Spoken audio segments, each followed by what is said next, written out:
Il 31 gennaio 2015 passerà alla storia come la giornata dell'elezione del primo siciliano a capo dello Stato. Ecco, qual è il profilo che lei si sente di dare a questa personalità che comunque partendo dalla Sicilia è riuscita ad arrivare al vertice dello Stato italiano?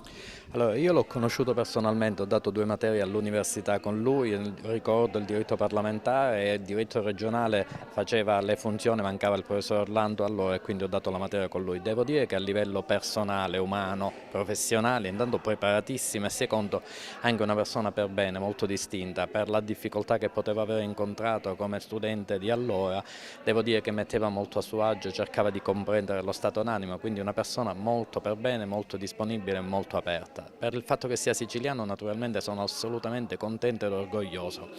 È una persona che ha studiato molto, è una persona che ha sofferto molto, è una persona che è stata sempre preparata e informata sui fatti dello Stato. Il suo ruolo, a mio giudizio, ora non è un ruolo tecnico quale potrebbe essere quello del Presidente degli Stati Uniti d'America, è un ruolo da arbitro, da mediatore e ritengo che sia la persona adatta per svolgere questo lavoro. Vorrei fare un piccolo inciso su Renzi, il Presidente del Consiglio, che è stato geniale l'azione che ha svolto. E diciamo che da un certo punto di vista senz'altro siamo orgogliosi anche perché la famiglia Mattarella ha subito nel tempo dei fatti cruenti anche loro.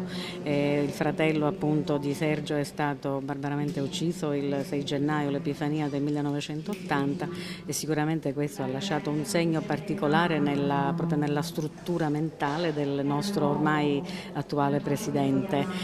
Palermo sicuramente è orgogliosa di questo perché finalmente un rappresentante della Sicilia, perché non è solo Palermo ovviamente, e si trova al posto più importante d'Italia e sicuramente noi speriamo almeno ci rappresenterà tutti quanti, non soltanto i siciliani ma tutti gli italiani, sperando che lui possa fare, partendo dalla Sicilia che ha avuto una tradizione autonomista e ce l'ha tuttora, possa invece rifare un'altra volta l'unità d'Italia. Un'elezione, quella di Sergio Mattarella, che lei ha preso con grande gioia perché è stato studente del professor Mattarella.